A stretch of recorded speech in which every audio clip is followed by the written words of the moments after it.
name is Tzvi Lebetkin, the Rabbi from another planet. Please like, share, and subscribe, and ring the little bell. Ring the little bell so you're notified when new videos drop. And I checked my watch. It's been about 5-6 years. Israel's at war. Israel's at war again. So yeah. So the normal suspects, the usual suspects, who are, let's say, very, very firmly on the other side of the cultural aisle of us. When I say very firmly on the other side of the cultural aisle, hate us and lie about us relentlessly, have decided that Israel is evil, it needs to be destroyed, and they like people who don't like Jews. You know, this is basically the bottom line. But you know, this is a subject that I imagine most people watching this video wouldn't be intensely aware of the details of. You know, like when they say, you know, like you know, there's been no detrimental effect of platforming agenda in comic books or Doctor Who or Star Trek. We know they're lying, right? We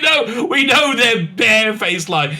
This one you probably don't know that they're barefaced lying. So you know, I would like you to be informed. We're going to be going over one of their treasured leaders. Was Anita Sarkeesian has left was a little trail on Twitter, talking about, as we're going to be going through her, how would I describe it? A vilely ignorant tweet. We're going to be going through a vilely ignorant tweet and deconstructing it. I'm going to give you basic information just so you know. Yeah, because this is what's going to happen.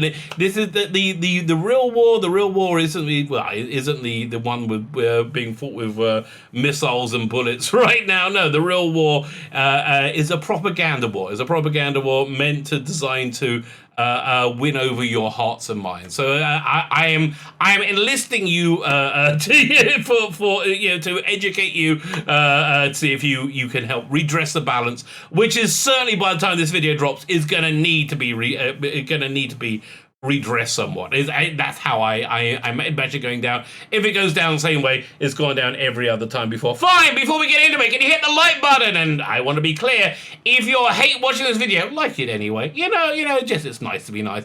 Hit the like button, hit the share button, hit the subscribe button. That'll be fan-dabby double dozy. I like people subscribing, that's nice. If you're subscribed, please make sure you're still subscribed.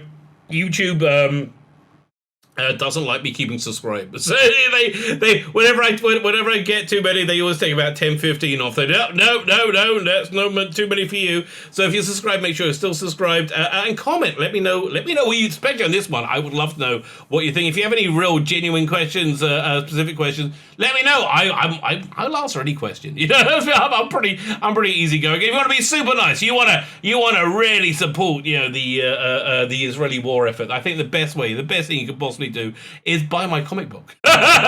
Listen, the answer to everything, the answer to every question will always end up with buy my comic book. What are my comic books? I will show you. I have two very, very good comic books. I got the Biblical. It's a 220-page tome. It's a big, thick one. It's called Bible Stories for Atheists, Creationists, Rationalists, and Rogues. It's very biblically accurate, but it uses the Bible as literature, as a starting point to tell a story. It tells a story that, you know, actually, and I think it's a compelling story. But it's not a story that's trying to convince you to do anything. You know, I'm not trying to preach to you. You're welcome to do whatever you want to do. And we also have the Imperium. This is 105 pages long. Freaking awesome! It's a freaking awesome book. It's a love letter to telefancy in the 1960s. Basically, imagine Doctor Who. James Bond, Emma Peel, the Black Slab from 2001, and a monkey in a spacesuit, all together in one supergroup. Cameo appearances by the prisoner and lots and lots of rolls of toilet paper. There's a bunch of extras you get. You can buy the extras on your own. I would rather you buy the books because I want you to read them. These are a series of art cards, postcards. I think I'm gonna have these printed out as postcards so you can mail them to the vicar. We have Keeping the British End Up, a nice James Bondy one. Space 1991, Party Like It's 1999. We have Don't Even Think It's Citizen. It's but I do think that. We have No Hanky Panky in the TARDIS. There is for me. And I'm Sensing Strong Emotions, Captain. And one I just added in because I figured you guys are fantastic and we need more of this in the world. The False Sphere. female. The full size female. Also, if we hit 8 grand, I think we will. We're about, what, 7,400 right now. Whoever's going to get this poster, a Bohemian in Time and Space. A2! That's like 18 by 22. It's like a nice size one. We have add-on posters. Unless we make a ton more money, then everybody gets it for free as well. Was it The Eyes Have It, Great Balls of Fire, and Forever Young. Forever Young. We got another piece of artwork, which I trying to finish off to release. I just was sick yesterday, so that really ate into my my productivity. I tried to record this video yesterday. I got about 10 minutes in. I was like, oh, I can't. I'm too tired. I am too tired. So there you go. Go check it out again. If you want to show solidarity, go and buy my comic books. I'm planning on wrapping this one up. I've been trying to wrap it up for like the last 3 weeks. So yeah, there's some urgency going on. I'm going to wrap it up so I can launch my new one and I can fulfill this one. I want to get them printed and mailed out already. Fine. So let's talk about this conflict. We're going to be looking at it through the prism of Anita Sarkeesian, and always an interesting prism to look at the world through. So this latest, I think biggest escalation I've ever seen. So I lived here. I think and I was here during 2014, the Sukkot Town we call it. So basically what went down is this. You have two factions in the Palestinian world, within the Israel-Palestinian conflict. You have Hamas, who are Jew-hating, bloodthirsty terrorists that also hates LGBTQ and women. These are not friendly. These are essentially the Taliban. These are ISIS. These are not good people at all. So they're one faction. Then you have Fatah.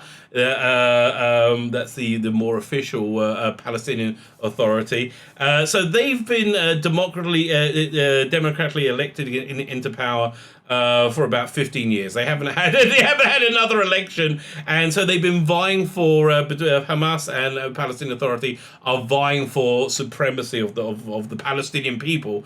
The reason that Gaza was taken over by Hamas, again, international terrorist organization, that if you are found to be gay in Gaza, the response they have, I'm not making this up. The response is you get thrown off a building, and then if you survive that, they chain you to the back of a bike or a car, and they take you for a drag until you die. Okay, so these are the good friends of the left, of people like Jeremy Corbyn.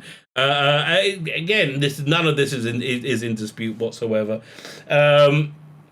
So they're vying for about Mahmoud Abbas, the leader of the Palestinian Authority, once again cancelled elections, meaning that Hamas couldn't wrest power from him, which is probably why he cancelled elections. And so that's what's really going on. That's what really was this uptick is all about. It's like a nationalistic, jingoistic thing to force the Palestinian Authority out of power and wrest power to Hamas. It's also the change of government in America is I think very significant. It's the Biden White House is much more friendly to both Hamas and the Palestinian Authority than the previous White House was.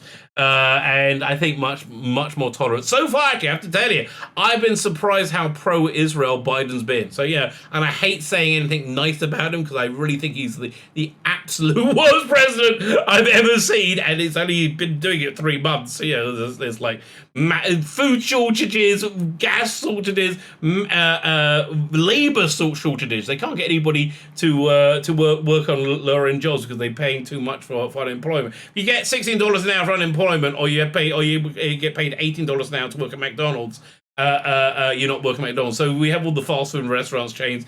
They can't open up. 40% of people in, I think, Atlanta don't have gas. There's been gas shortages before because they can't find drivers. A massive, like unprecedented border crisis at the southern border is just out of control, and out of control hyperinflation. The cost of this is crazy. The cost of corn has risen 60%. Everything rests on corn, right? They use corn to feed cows, which they then make into steaks. Yeah, so the cost of everything is going to go, is going up. It's not going to. It's actually going up right now. And at the same time, the media, CNN and NBC, they'll say no, there's no food shortages. There's no there are. There's no cash shortage. No, there are. There absolutely are. Yeah, you can't really put it. Anyway. So I don't want to say anything positive about Biden, but he has been a very good about this so far. I think that's not going to continue. I think that will probably not continue because. What's made this escalation much huger than first? Well, firstly, we've had it for 3 days and they fired the same amount of missiles that they fired in like 20, 30 days of the last one, as in 2014. And also, there's all these riots going on inside blended towns. See, most people don't know about Israel. It's a very blended community where Jews and Arabs do live and work together. You think that we wouldn't, but it's absolutely true. I mean, you go to any restaurant, any business, any store, any mall, you see Jews and Arabs, and we're all kind of fine with each other. You know, it's that's why all these riots going on are very, very disturbing, and the Israeli public is very, very upset about it. You know, there's been a couple of synagogues burnt down in Lod, and again, something the Israeli public will not put up with is synagogues burnt down. It looks too much like, you know, the good old days in the 1930s of Europe. You know, that's one thing. That's just like, no way. And so there's probably going to be a ground invasion. My son, who's in the army, he's in an administrative position. He got promoted up to an administrative position. I know he's trying to get into combat. I'm like, God, please, really? I get a feeling he's going to have plenty of opportunity. Okay, he's going to have plenty of. So that's essentially what's going down. And there are going to be a lot more casualties on the Palestinian side than the Israeli side. That's because we use our army and our infrastructure to protect our citizenry, right? We all have bomb shelters, right? This room right here is a bomb shelter. It's built as a bomb shelter. I'm not really too into letting anybody else in, right? We all have bomb shelters, and we use our military to protect our citizens, right? Which seems to be what the military. By the way, you shouldn't do this, but you know, the other last night, a friend of mine, they live on a mountain near me. There was a siren went off, and instead of going into their bomb shelter, they went to their roof to watch the Iron Dome fire, the Iron Dome batteries fire. Freaking incredible! It's just the most incredible expression of technological insanity I've ever seen. An average Hamas missile. They're mainly homemade, and they have the trajectory of like a 3/4 full bottle of Diet Coke, right, or Coke, whatever. Yeah. So they got this weird like oscillation. They got the crazy trajectory, which is impossible to track. So firstly, you should know that in terms of Palestinian casualties, most of I would say a lot of them, especially non-military casualties, are from these missiles blowing up within Gaza. I think we've had so far 300 have fallen on Gaza. That's a lot of missiles. That I would say. So yeah, a lot of the casualties will be there, especially the non-military ones. But yeah, also they use the Hamas uses citizens to protect their military. They have a completely different approach. You know, there was a building that was taken down 2 days ago. Which nobody was in when it went down. You know why nobody was in there? Because Israel phoned everybody up and said, we're going to destroy this building, which is a military installation, and please vacate the premises. That's why the loss of life is low. In fact, there is no other army that has done more to minimize the loss of civilian life than Israel, and that's a factual statement. There's no other army in the world phones up the enemy and says, "Oh, we're going to attack you here at this time. Could you please clear everybody out?" No other army does that other than Israel. And the reason we have to do that is because we have these breathtaking lies by people like this, and Anita Sarkeesian. Going like to convince everybody that Jews are evil people, which is essentially what's doing. It's it's something very important to remember about anti-Semitism, and I do call this anti-Semitism. Is that it always attacks the primary visual identification of Judaism within the world at the time.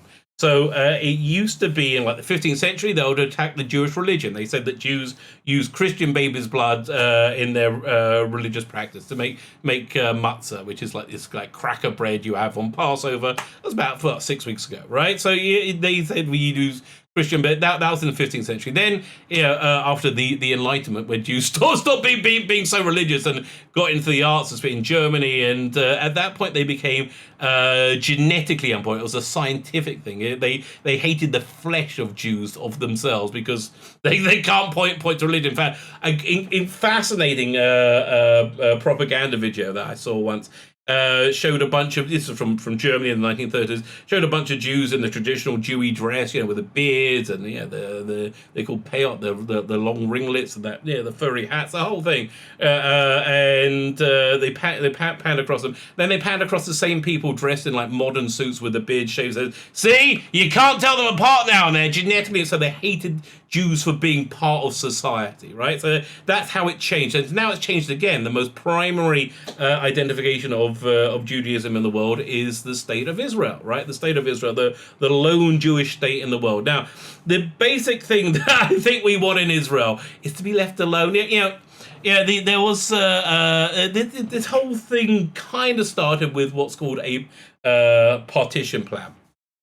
The partition plan was they took this area and they divided it into two states. They had an Arab state and a Jewish state. This is for the Jewish refugees from World War II. So the Jews said, fine, we'll take it, and we're happy to coexist. And this is the reality of living in Israel. We are happy to coexist. We have one rule, just one rule.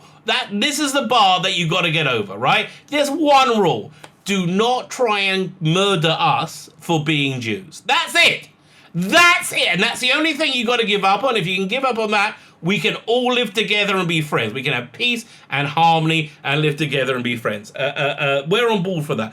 You know who's not on board for that? Hamas. But in their charter is to kill Jews wherever they can find Jews. It's not like this is something they hide. This is like quite open and well known. So now to give you a rough idea of the reality of the situation, now let's go through Anita Sarkeesian's wonderful little tweet thread here.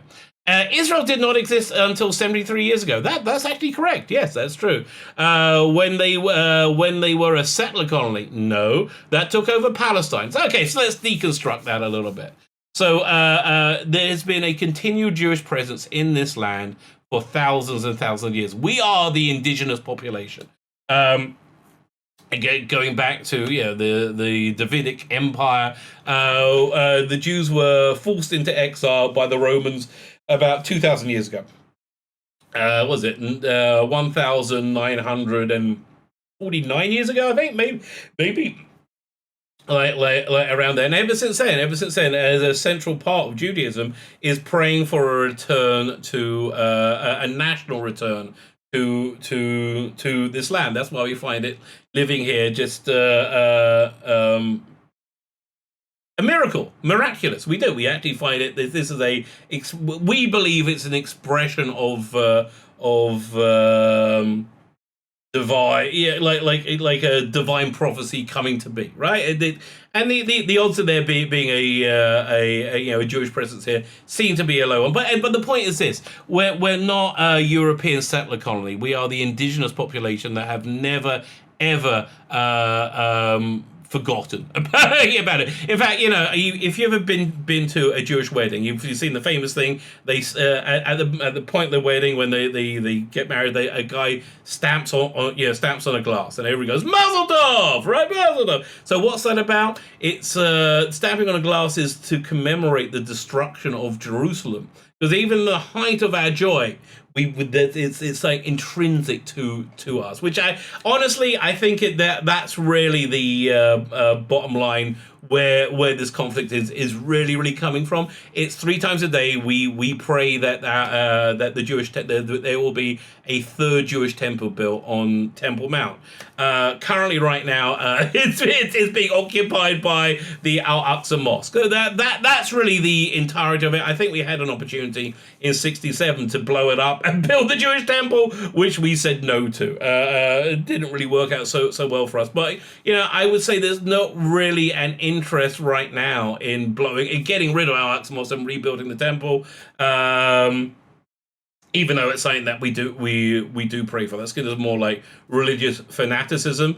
Where would I be? Look, I'm a religious fanatic. So if that happened, I'll be saying I'll be very on board for. But that's not happened, right? That's not even like in the ballpark of what's going on. So so this I think started when they were stockpiling Molotov cocktails and rocks to try and kill the Jews for being Jews who were praying at the Western Wall, right? So that's why the police went in to stop them killing Jews. It seems to be a low bar, right? Really, don't try and kill Jews for being Jews. Seems to be a low bar. It's one they can't get over.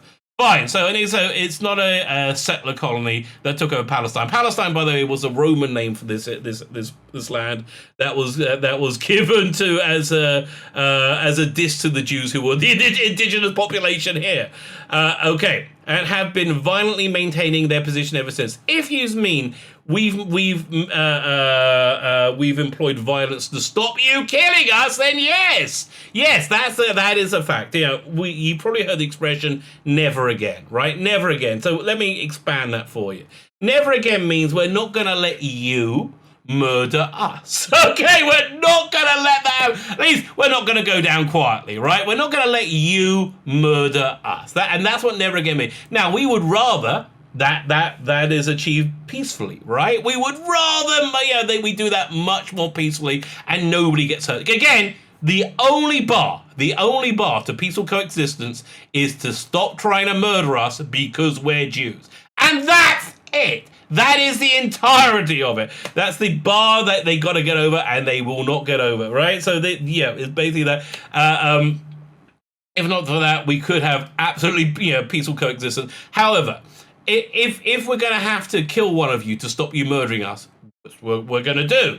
If we're going to have to kill 10 of you to stop you murdering us, that's what we're going to do. If we're going to have to kill 100 of you to stop you murdering us, that's what we're going to do. That's what never again means. There is no number that we will not go to. We will say, no, we are not going to allow you to murder us under any freaking circumstances. And again, doesn't seem to be unreasonable. If you don't know the history, here's a good primer to get you started. Well, let's look at the first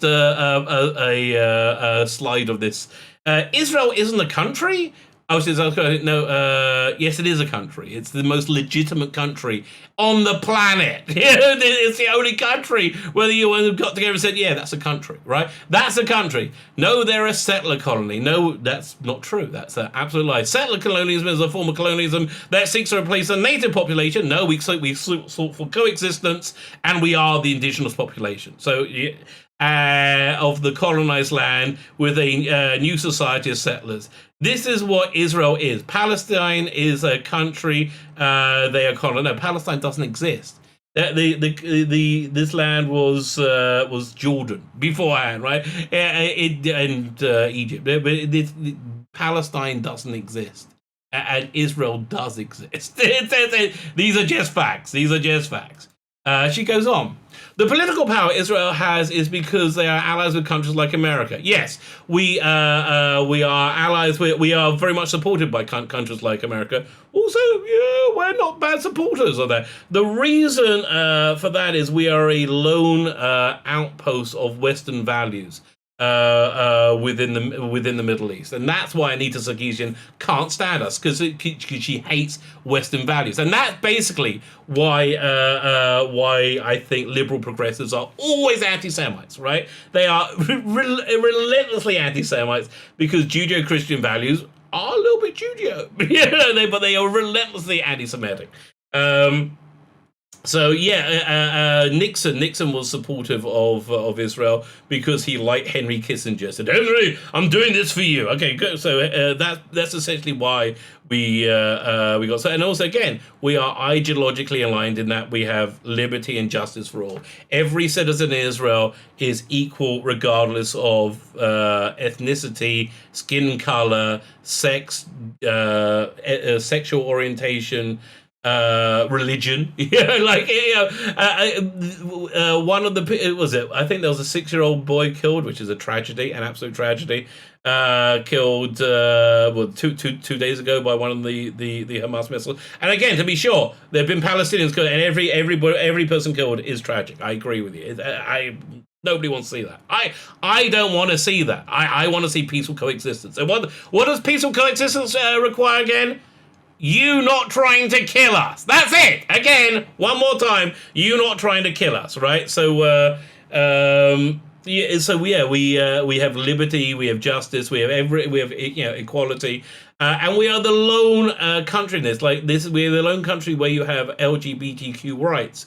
When's the last time you went to a pride parade? Again, if you're gay in Gaza, which is controlled by the terrorist organization Hamas, they will throw you, they will try you, and they will convict you, and they will throw you off a building to kill you, and then they will chain you to a car or a bike if they fail to kill you that way, and drag you to death. Right? That is the people that Anita Sarkeesian has aligned with. She has no point of similarity with them whatsoever, other than they hate Jews. That's the only thing, right? It's the only thing the only place they connect. Now, who support their state-sanctioned violence. Again, the state-sanctioned violence is prohibiting you killing us. That's it. Even mentioning barbaric and violent atrocities that they commit is unacceptable. Yes, because that's not true. It's listen. People say, "Oh, you say everything is anti-Semitism." I think it's It's in the same way. Yeah, they go, "Oh, no, the new Doctor Who, Jodie Whittaker, is very popular, as popular as ever." No. Okay, here to be clear, when you want to kill Jews because they're Jews. At that point, I call you anti-Semitic. When you are friendly with people who want to kill Jews because they're Jews, I call you anti-Semitic. When you want to disparage Jews for doing terrible things that they didn't do, like drinking Christian baby blood, I will call you anti-Semitic. If you want to disparage Jews for committing barbaric and violent atrocities, which you cannot substantiate in any way, shape, or form, I will call you anti-Semitic. Yes, absolutely I will, because it's anti-Semitism. Is unacceptable in many in the political and activist circles. Yes, us Jews tend to get a little bit miffed when you lie about us. Okay, yeah, we do, and say that we're eating babies or whatever you're telling us we're doing. Case in point, early on in the Fem frequency days, I had a major corporate funder threaten to pull out if I didn't consider firing an employee who merely tweeted out the war crimes Israel's committing against Palestine. Did that really? Was she doing that, or was she being anti-Semitic? Was she spinning an anti-Semitic narrative? Sounds like she was spinning an anti-Semitic narrative. Were there any war crimes committed by Israel? I know you think there are, but were there any, or was this really a very, very traditional form of anti-Semitism called blood libels? I think it probably was, right? So the corporate sponsor probably has people in the corporation that said, I'm not really on board for being anti-Semitic, so or being connected to people who are anti-Semitic. So yeah, we should really pull out, right?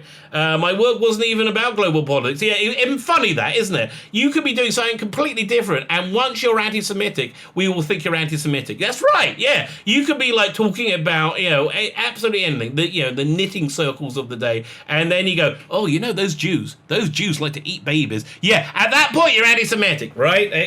That's when it happens. When you start being anti-Semitic, is when you are anti-Semitic. And neither was the company. I understand that. I haven't read this book because I'm completely ignorant, but the title strikes me as being so accurate. So what she's doing right now is a call to violence against Jews. I genuinely believe this is a call to violence against Jews. Except for Palestine, the limits of progressive politics. American activists will fight for social justice but ignore the plight of Palestinians. This has to end. Yeah, so We've seen how progressive liberals fight for their causes. They set fire to everything they don't like, right? Do you not remember the summer or the property damage? They commit acts of insurgency. They are completely lawless. I think this is a call to a call to attack Jews, much as if they're being attacked in Lod, in Haifa, the synagogues being burnt down. I think she is calling to attack Jews. American activism has to deeply reckon with the way our government has supported and perpetuated colonization and state-sanctioned violence, both within our borders and around the world. So yeah, she's basically tying it to